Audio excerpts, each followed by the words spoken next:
করছিলাম, প্রভু এই বাক্য আমাদের অন্তরে দিলেন। কারণ আমরা চাই, যারা এখানে বসে আছি, আমরা সকলেই চাই সবসময় কি থাকতে? দুঃখিত? কিরকম থাকতে? খুশি, আনন্দিত থাকতে, তাই তো? কেউ কি আছে যে চায় যে না আমি সবসময় দুঃখে থাকবো? আছে কেউ? হাত তুলে জানাবেন। কেউ নেই। আমরা সবসময় আনন্দে থাকতে চাই। আমরা কেউ দুঃখকে ভালোবাসি না, আমরা আনন্দকে ভালোবাসি। আর সেই আনন্দ আমরা তখনই থাকব, আজকের বাক্য আমাদেরকে সেই বিষয়ে বলে, সদাপ্রভুকে নিয়ে আনন্দে মেতে থাকো, তোমার মনের ইচ্ছা তিনিই পূর্ণ করবেন। যদি আমরা এই 2024 সালে আমাদের অনেকের অনেক রকম ইচ্ছা আছে। যারা স্টুডেন্ট তারা আরও বেটার পজিশনে যাওয়ার জন্য, আরও হায়ার স্টাডি যাওয়ার জন্য চিন্তা করছে।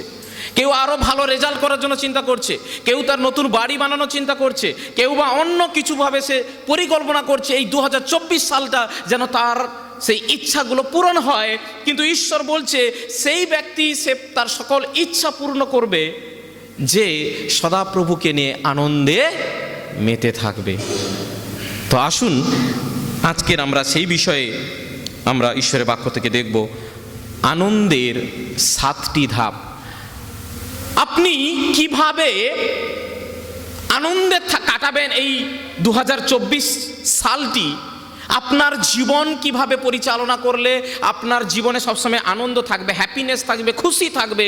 ঈশ্বর বলছে যদি আপনি আজকের 7টা ধাপ শিখে যান, সেই 7টা ধাপ যদি আপনি অনুধাবন করেন, আপনি অবশ্যই আপনার জীবনে সবসময় আনন্দে খুশিতে থাকবেন। হ্যাঁ, আপনার জীবনে কষ্টের সময় আসবে, দুঃখের সময় আসবে, কিন্তু তবুও আপনি হ্যাপি থাকবেন, আপনি খুশি থাকবেন। আসুন প্রভুর বাক্যে যাওয়ার আগে আরেকবার আমরা প্রার্থনা করি।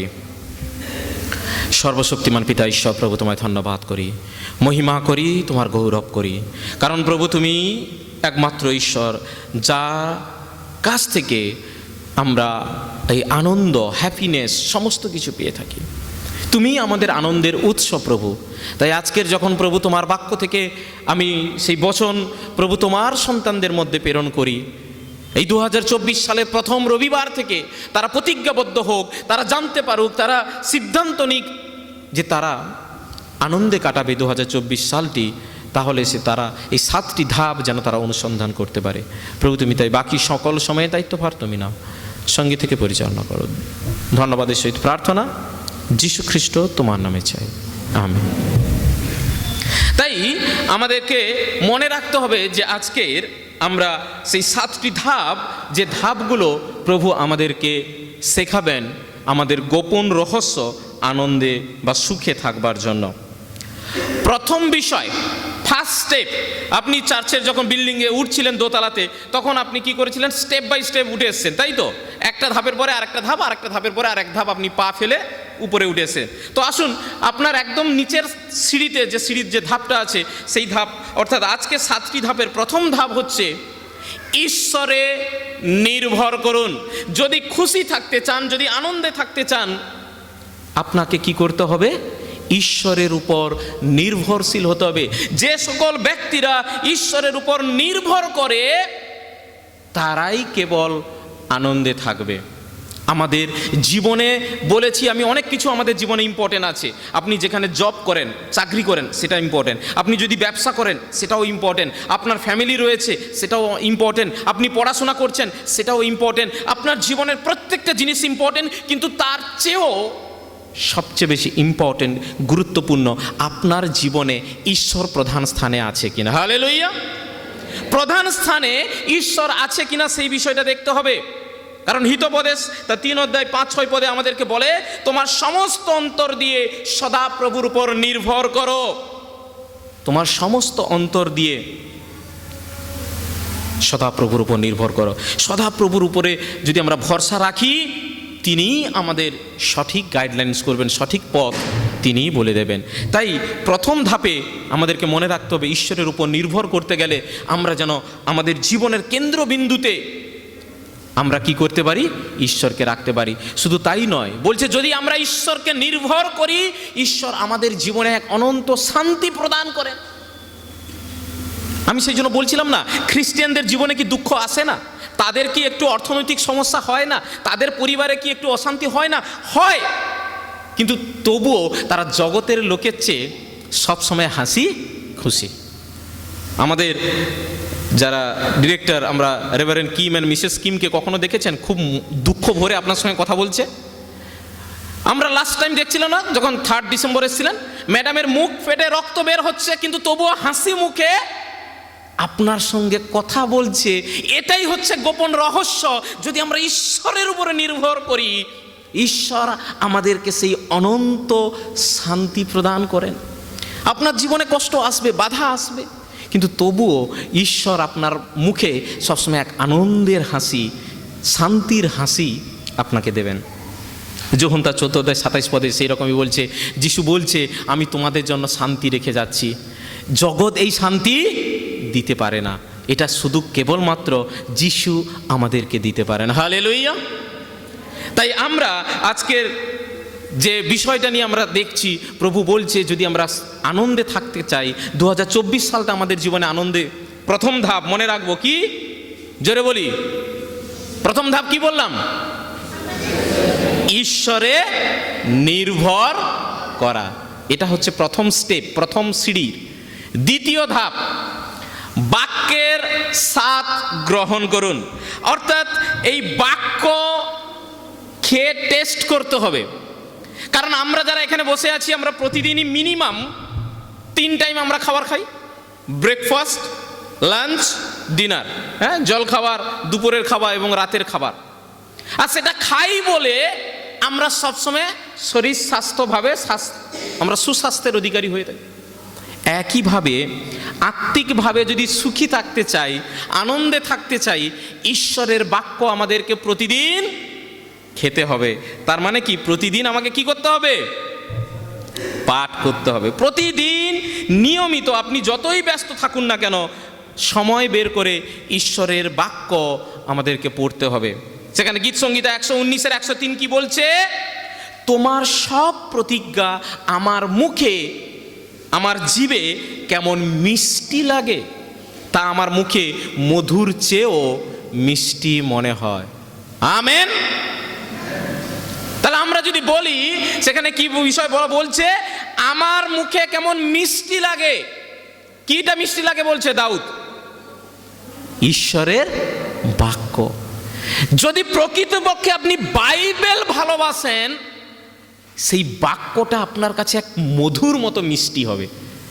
আমরা কম বেশি সকলে মিষ্টি খেতে পছন্দ করি, তাই সেই মিষ্টি মতো আমরা ঈশ্বরের বাক্যের স্বাদ প্রতিদিন যেন আমরা গ্রহণ করি।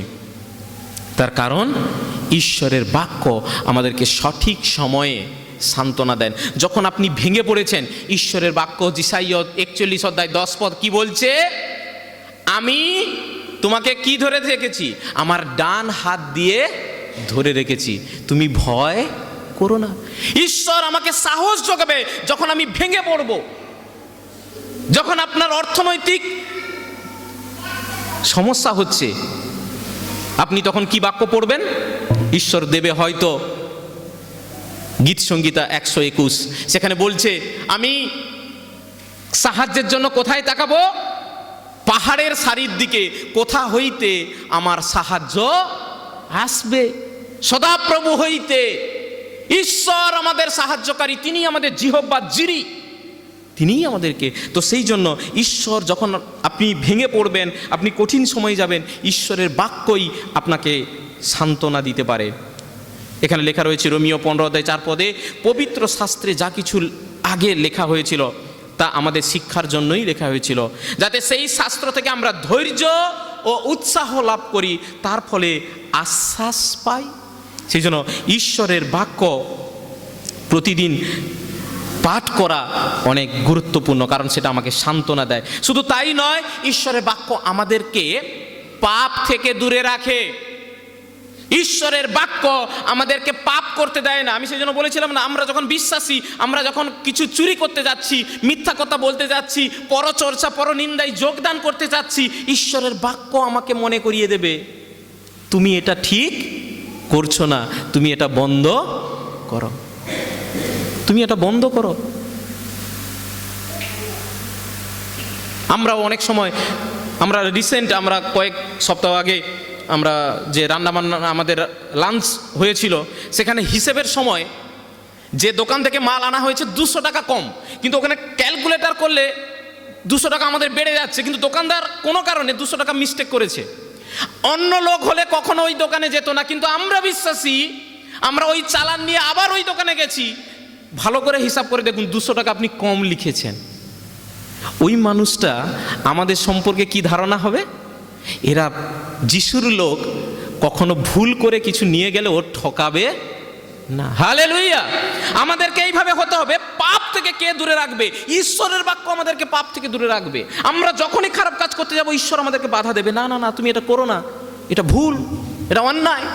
ঈশ্বরের বাক্য বলছে গীতসংহিতা 119:11, তোমার বাক্য আমার অন্তরে আমি জমা করে রেখেছি, যাতে তোমার বিরুদ্ধে আমি কি না করি। জোরে বলি, কি না করি? কি না করি? কিন্তু কখন করব না? বলছে তোমার বাক্য আমি কোথায় জমা রাখবো? যদি এখানে জমা থাকে না, ও আপনি ওখানে রাখবেন, রবিবার ধুলো টুলো পড়ে গেছে, হ্যাঁ আবার পরিষ্কার করে চল। এখানে থাকলে আপনি পাপ করতে থাকবেন, কিন্তু এইটাকে যখন ট্রান্সফার করে আপনি এখানে নিয়ে নেবেন, আপনি পাপ করতে গেলেও দুবার ভাববেন যে না, ঈশ্বর আমাকে এই বাক্যে বারণ করছে। তাহলে প্রথম ধাপ কি বলেছিলাম? ঈশ্বরে, জোরে বলি, ঈশ্বরে নির্ভর করা। দ্বিতীয় ধাপ কি বললাম? বাক্যের স্বাদ গ্রহণ করুন। তৃতীয়, ধার্মিকতার জীবনযাপন করুন। ধার্মিক মানে যেখানে অন্যায় হচ্ছে আপনি অন্যায় থেকে দূরে থাকবেন, যেখানে অসৎ কাজ হচ্ছে অসৎ কাজ থেকে দূরে থাকবেন, সেটাই হচ্ছে ধার্মিকতার জীবন। আমরা ঈশ্বরের লোকেরা, আমরা অধার্মিকতার পথে আমরা থাকবো না। কারণ মনে রাখবেন, আমরা যাহা বুনি তাহাই কাটি। আপনি যদি জমিনে ধান লাগিয়ে থাকেন, আপনি কাটার সময় গম গাছ কাটবেন? কি কাটবেন? ধানই কাটবেন। মানে আমি যদি অসৎ কাজে করি, ঈশ্বরের আশীর্বাদ পাবো না অভিশাপ পাবো? অভিশাপ পাবেন আপনি। আর যদি আপনি সৎ পথে থাকেন, ঈশ্বরের আশীর্বাদ পাবেন। সেই জন্য বলছি, আমরা যাহা বুনি তাহাই কাটি। আপনি মন্দ কাজ করলে মন্দ ফল পাবেন, ভালো কাজ করলে ভালো ফল পাবেন। সেই জন্য ধার্মিক জীবনযাপন হচ্ছে তৃতীয় স্টেপ, তৃতীয় ধাপ, যেখানে আপনি ঈশ্বরের উপরে নির্ভর করে আনন্দে কাটাতে পারেন 2024 সাল। গালাতীয় 6:7-8 বলছে, তোমরা ভুল করো না, ঈশ্বরের সঙ্গে তামাশা চলে না। কারণ যে যা বুনবে সে তাই কাটবে। পাপ স্বভাবকে খুশি করবার বীজ বুনলে তা থেকে পাপের মানে ধ্বংসের ফসল আসবে, কিন্তু পবিত্র আত্মাকে খুশি করবার জন্য বীজ বুনলে তা থেকে অনন্ত জীবনের ফসল আসবে। হালেলুয়া! সেই জন্য মনে রাখবেন, আপনি যা বুনবেন আপনি তাই কাটবেন। আমরা এরকম একটা প্রবাদ বাক্য বলি না, ঘুঁটে পড়ে কে হাসে? গোবর হাসে। মানে ঘুঁটে যখন জ্বলছে, আমরা গোবরগুলো ভাবছি দারুণ মজা, ওরা বেশ জ্বলে পুড়ে মরছে। আমরা মনে রাখি না যে আমিও যদি ওটা করি আমিও ওই ফল পাবো। তাহলে আমাকে সাবধান হতে হবে যে আমি কি কাজ করছি। অন্যের দিকে আঙ্গুল তুললে বাকি 4টে আঙ্গুল কিন্তু আমার নিজের দিকে। তাই মনে রাখবো, আমি যেমন ফসল বুনবো আমি তেমন ফসল কাটবো। পবিত্র আত্মাকে খুশি করব, মানুষকে নয়, ঈশ্বরকে খুশি করতে হবে। শুধু তাই নয়, ধার্মিকতার জীবন আমাদের দুঃখ কষ্ট দূর করে দেবে। আমাদের যদি দুঃখ কষ্ট থাকে, ধার্মিক জীবন। গীতসংহিতা 32:10 কি বলছে? দুষ্টকে অনেক যন্ত্রণা পেতে হয়, কিন্তু যে সদাপ্রভুর উপর নির্ভর করে, সদাপ্রভুর অটল ভালোবাসা তাকে ঘিরে রাখে।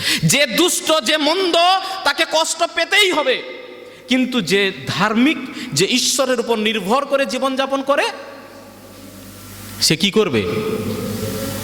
সে অবশ্যই ঈশ্বরের আশীর্বাদ পাবে। তাই মনে রাখবেন, তৃতীয় ধাপ হচ্ছে ধার্মিকতার ধাপ। আবারও আমার সঙ্গে একসঙ্গে বলি। প্রথম ধাপ কি বলেছিলাম? জোরে বলি, ঈশ্বরে নির্ভর করা। দ্বিতীয় ধাপ কি বলেছি? বাক্যের স্বাদ গ্রহণ। তৃতীয় ধাপ কি বললাম? ধার্মিকতার জীবনযাপন।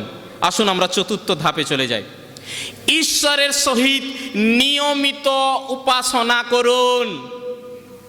শুধু যে রবিবারে বিদেশিরা আসবে সেই রবিবার চার্চে যাব, বড়দিনে চার্চে যাব, গুড ফ্রাইডেতে চার্চে যাব, বিশেষ অনুষ্ঠানে চার্চে যাব, এরকম বিশ্বাসী হবেন না। প্রতি রবিবার, প্রতি মর্নিং প্রেয়ার, প্রতি নাইট প্রেয়ারে যোগদান করতে অভ্যাস করুন। নিয়মিত ঈশ্বরকে আরাধনা দিন। বেছে বেছে ঈশ্বরের আরাধনা হয় না, সেটা ভণ্ডামি। আপনি লোক দেখানো আরাধনা করতে আসছেন। যদি আপনি প্রকৃত আরাধনাকারী হন, প্রত্যেকটি রবিবার আপনি আসবেন।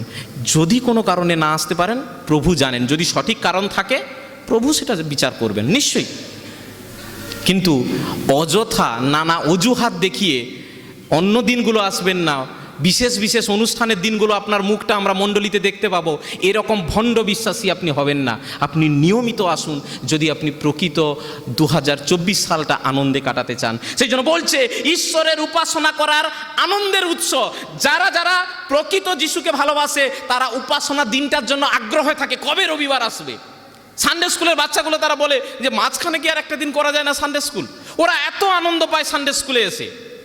আনন্দ আপনি যখন ঈশ্বরের উপস্থিতিতে আসবেন না, ফিল করবেন, সেই অনুভবটা আপনি পাবেন। সেটার জন্য এক্সট্রা বাইরে থেকে আপনাকে আনন্দ এন্টারটেনমেন্ট করার প্রয়োজন নেই। যারা যিশুকে ভালোবাসে, যিশুর আরাধনাতে আসলে তারা প্রচুর খুশি হয়। অনেকে দেখবেন অনেক টায়ার্ড থাকে, কাজ করে বা অনেক পরিশ্রম করে আসে, কিন্তু যখন আরাধনা সেরে যাবে না, বলবে আমি একদম চাঙ্গা হয়ে গেছি। মানে আরাধনার জায়গাটা এমন একটা জায়গা, আপনি ঈশ্বরের উপস্থিতিতে আসেন আর আপনার সকল ক্লান্তি সব দূরে সরে যায় যখন আপনি প্রকৃত যিশুকে আরাধনা দেওয়ার জন্য আসবেন। গীতসংহিতা 122-এর 1 পদ বলছে, আমি আনন্দিত হলাম যখন আমাকে লোকে বলল চলো আমরা সদাপ্রভুর ঘরে যাই। একটা হিন্দি গান আছে না, জব কিসি নে মুঝসে কাহা চলো প্রভুকে ঘর কো চলে। এই গীতসংহিতার এই 122-এর 1 পদের যখন কেউ বলে তোমাকে এসে, কেউ বলে আপনাদের এসে চলো আজকে রবিবার, আজকের আরাধনার গৃহে যাই, এর চেয়ে আনন্দের কথা আর হতে পারে না। একসঙ্গে আনন্দে আপনি প্রস্তুত থাকুন। রবিবারের জন্য একটু আলাদা রুটিন করুন। আপনি যেদিন 5-6টায় উঠতেন, আপনি ওই দিন একটু তাড়াতাড়ি উঠুন, 5টায় উঠুন, কারণ আপনি তাড়াতাড়ি বাড়ির কাজগুলো সেরে যাতে আপনি সঠিক সময়ে আরাধনাতে আসতে পারেন। প্রভু ওই দিন আপনার হয়ে কাজগুলো এগিয়ে দেবে, সাহায্য করবে আপনাকে। যদি আপনার ইচ্ছা বা আগ্রহ থাকে যে আমি রবিবার প্রভুর গৃহে যাওয়া যেন কখনো বন্ধ না করি, এটা আমাদের এক আনন্দের উৎস। ঈশ্বরের উপাসনা আত্মিকভাবে শক্তিশালী করে। আপনি যখন অনেক চিন্তিত আছেন, ভেঙে পড়ছেন, আপনি মণ্ডলীতে আসুন, দেখবেন আপনি সাহস পাবেন। আপনি ভেঙে পড়েছিলেন, আপনি আবারও সাহস পেবেন সেই কাজটা করার জন্য, কারণ ঈশ্বরের বাক্য আপনাকে এই মণ্ডলীতে আপনাকে। সেই জন্য ইব্রিয়তা 10-25 পদ কি বলছে, কোন লোকের যেমন অভ্যাস আছে তাদের মতো যেন আমরা সবাই একসঙ্গে মিলিত হওয়া বাদ না দিই। অন্য লোকের দিকে তাকিয়ে আপনি মণ্ডলীতে আসবেন না, ও আজকে রবিবারে যাচ্ছে না আমিও যাব না, এরকম করবেন না। কে আসছে কে না আসছে সেটা দেখবেন না। ইব্রিয় পুস্তকে বলছে, বাইবেল বলছে, আমি বলছি না। বলছে অনেকের অভ্যাস আছে এরকম, তারা সভায় আসতে চায় না, উপাসনায় আসতে চায় না। আপনি তাদের দেখে ফলো করবেন না, বরং খ্রিস্টের আসবার দিন যতই কাছে আসবে ততই যেন আমরা একে অন্যকে আরও উৎসাহ দিতে থাকি। তাই আমাদের মণ্ডলীতে আসা অনেক বেশি ইম্পর্টেন্ট বা গুরুত্বপূর্ণ রয়েছে। হালেলুয়া। তাহলে আবার একসঙ্গে আমরা প্রথম থেকে বলবো। প্রথম ধাপ কি ছিল? জোরে, ঈশ্বরের উপর নির্ভর করা। দ্বিতীয় ধাপ, বাক্যের স্বাদ গ্রহণ করুন। তৃতীয় ধাপ, ওকে গুড, ধার্মিকতার জীবনযাপন। আর চতুর্থ ধাপ কি বললাম? ওকে, নিয়মিত আমরা যেন উপাসনায় যোগদান করি। পঞ্চম, একটি পরিষ্কার বিবেক রাখুন। কারণ এখান থেকে আপনি যা ডিসিশনগুলো নেন না, এখান থেকে নেন। এটাই যদি ময়লা থাকে, আপনার কথাবার্তা, আপনার আচরণ, আপনার সব কিছু খারাপ। যদি এটা ভালো থাকে, আপনার কথাবার্তা, আপনার ব্যবহারে সকলে মুগ্ধ হবে, আপনার সঙ্গে কথা বলতে সবাই ভালোবাসবে। সেই জন্য বলছে কলুষিত বিবেক আপনাকে অখুশি করে। যদি আপনার বিবেকটা ঠিক না থাকে, আপনি সবসময় মন খারাপ, আপনার বিবেকটাকে ঠিক রাখুন, হৃদয়টাকে ঠিক করুন, দেখবেন আপনিও অনেক খুশিতে আছেন। ঈশ্বরের বাক্য আদি পুস্তক তার 42 অধ্যায় 21 পদে বলছে, তারপর তারা একে অন্যকে বলল, সত্যি আমাদের সেই ভাইয়ের প্রতি আমরা যা করেছি তাতে আমরা দোষী। সে যখন আমাদের কাছে কাকুতি মিনতি করেছিল, তখন তার মনের কষ্ট দেখেও আমরা তার কথায় কান দিইনি, সেই জন্য আমাদের উপর এই কষ্ট এসেছে। এই কথাটা কে বলছে? যোসেফের ভাইয়েরা। কারণ যোসেফকে তারা কি করেছিল? প্রথমে মেরে ফেলার জন্য কুয়োতে ফেলে দিয়েছিল, নিজের ভাইয়েরা। পরে বলছে না ঠিক আছে, প্রাণে না মেরে ওকে চলো বিক্রি করে দিই, তাতে কিছু পয়সাও আসবে। তখনকার দিনে দাস কেনা বেচা হতো, যোসেফকে বিক্রি করে দিয়েছিল। আর তারা আজকের বিবেকে বুঝতে পারছে আমরা সেদিন অনেক বড় অন্যায় করেছি। ঈশ্বরের সন্তানেরা যারা আমরা ঈশ্বরের লোক, আমরা যদি কখনো কখনো ভুল করবই চলার পথে, কিন্তু সেইটা বিবেকটা যদি পরিষ্কার থাকে, আমি উপলব্ধি করব যে না, এটা আমার চলার পথে ভুল হয়েছে, আমার এই কথাটা বলা ঠিক হয়নি, তখন আপনি সবসময় খুশিতে বা আনন্দে থাকতে পারবেন। কারণ কলুষিত হৃদয় বিবেক নিয়ে কখনো আপনি খুশি থাকতে পারেন না। আর আপনার বিবেককে পরিষ্কার রাখতে কে সাহায্য করবে? ঈশ্বরের বাক্য। 1 তিমথিও 1 অধ্যায় 5 পদ কি বলছে? এই নির্দেশের উদ্দেশ্য হলো ভালোবাসা জাগিয়ে তোলা। এই ভালোবাসা খাঁটি অন্তর, পরিষ্কার বিবেক ও সত্যিকারের বিশ্বাসের মধ্য থেকে আসে। হালেলুয়া! ঈশ্বরের বাক্য আমাদের বিবেককে পরিষ্কার রাখতে সাহায্য করবে। আমরা কত নম্বর ধাপে পৌঁছালাম? 5। আবারও প্রথম থেকে বলবো। ঈশ্বরের নিয়ম। 2 বাক্যের সাথ গঙ্গ। 3 ধার্মিকতার জীবন। 4 নিয়মিত উপাসনায়। 5 একটি পরিষ্কার বিবেক। ওকে, আসুন আমরা ষষ্ঠ বিষয় দেখি। সন্তুষ্ট থাকতে শিখুন।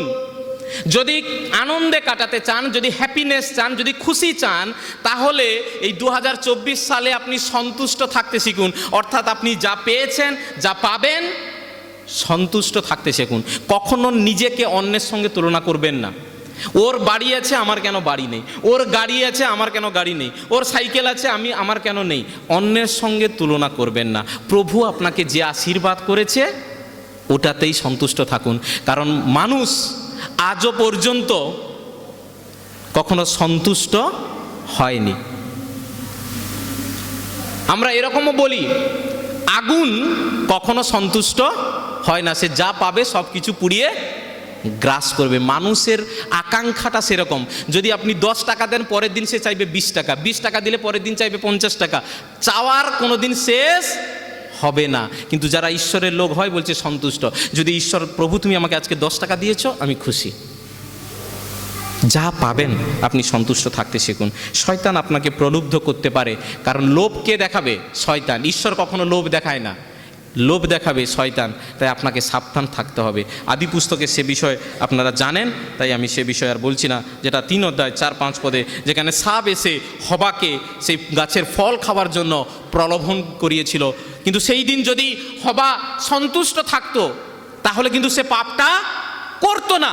কারণ ঈশ্বর কি বলেছিল? শুধু 2টো গাছের ফল খাবে না, আর পৃথিবীতে যত গাছ ঈশ্বর সৃষ্টি করেছে সব গাছের ফল সে খেতে পারে। দেখো, সব গাছের ফল পেয়েও সে সন্তুষ্ট থাকতে পারলো না, ওই 2টো গাছের ফলের দিকে সে হাত বাড়িয়ে দিয়েছে। আমরা মানুষ অনেক পেয়েও আরও চাই, আরও চাই, আরও চাই আমরা করতে থাকি।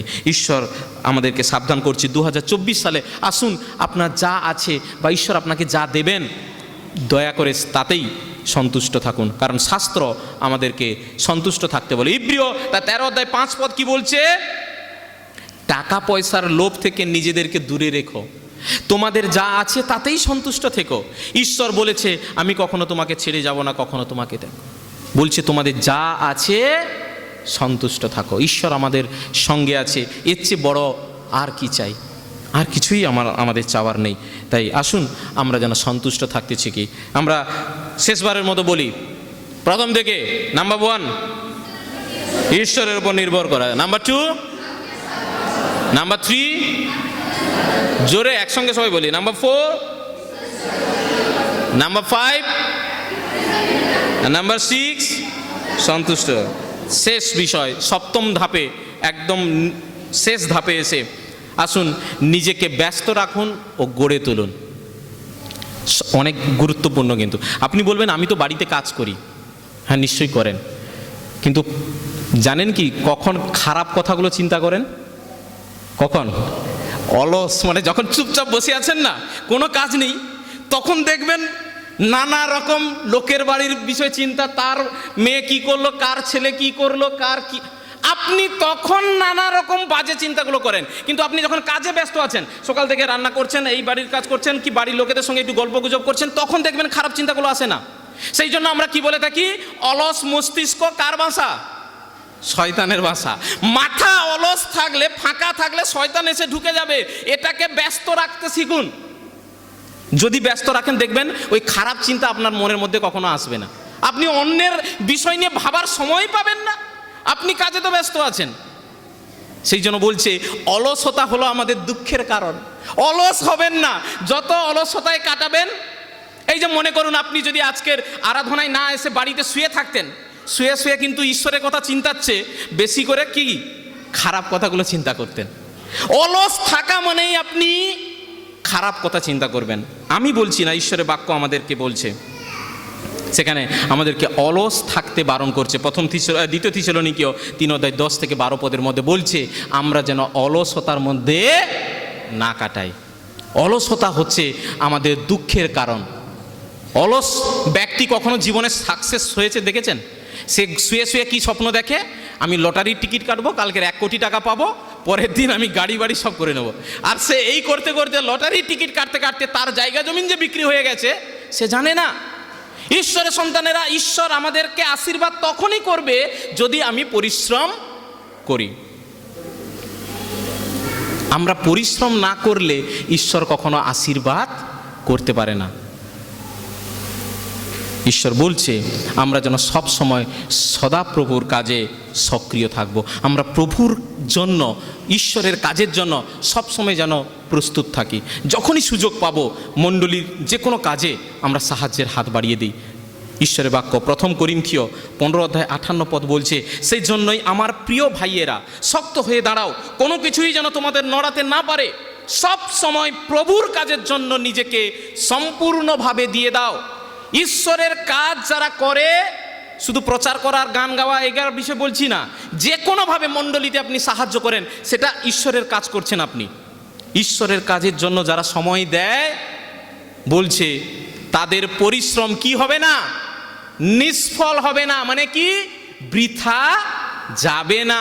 আপনি যদি ঈশ্বরের জন্য কিছু কাজ করে থাকেন, হয়তো আপনাকে 10 টাকা মজুরি কেউ দিচ্ছে না, মণ্ডলী আপনাকে মজুরি দিচ্ছে না, কিন্তু মনে রাখবেন ঈশ্বর আপনার পরিশ্রম বৃথা যেতে দেবে না। হালেলুয়া। তো সেই জন্য আমরা ঈশ্বরের কাজের জন্য যখন যতটুকু সময় পাই, যতটুকুভাবে আমরা ঈশ্বরের কাজের জন্য সাহায্য করতে পারি, অবশ্যই আমরা এগিয়ে আসবো। 2024 সালে আমি চাইবো আমাদের এই ধ্রুববাজার প্রেসবিটেরিয়ান চার্চের সকল বিশ্বাসী ভাই বোন একসঙ্গে একতাভাবে আমরা প্রভুর কাজকে আগামী দিনে এগিয়ে নিয়ে যাব। তাই আমরা আজকে 7টা পয়েন্ট বা 7টা ধাপ বলে শেষ করব। আমি আজকের প্রচারের যে মূল বিষয় রেখেছিলাম, আনন্দের 7টি ধাপ। প্রথম ধাপ ঈশ্বরের উপর নির্ভর করা, দ্বিতীয় ধাপ বাক্যের স্বাদ গ্রহণ করা, তৃতীয় ধাপ ধার্মিকতার জীবনযাপন, চতুর্থ ধাপ পঞ্চম পরিষ্কার বিবেক, ষষ্ঠ সন্তুষ্ট থাকা, আর সপ্তম নিজেকে ব্যস্ত রাখা এবং প্রভুর জন্য কাজ করা। আসুন আমরা আরেকবার প্রার্থনা করি। প্রভু যে বাক্য আমাদের অন্তরে দিল, যে বাক্য আমাদের হৃদয়ে দিল, প্রভু এই 2024 সালে যেন আমাদেরকে নতুনভাবে প্রেরণা দেয়, নতুনভাবে উৎসাহ প্রদান করে। আসুন আমরা নীরব থাকি, আমরা ধ্যান করি আজকের বাক্যকে নিয়ে।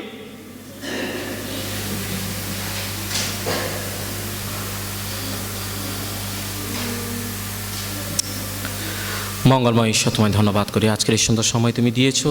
আমরা কৃতজ্ঞ তোমার কাছে যে তুমি আমাদেরকে ভালোবেসেছো, দয়া করেছো, অনুগ্রহ করেছো, তাই তোমায় ধন্যবাদ।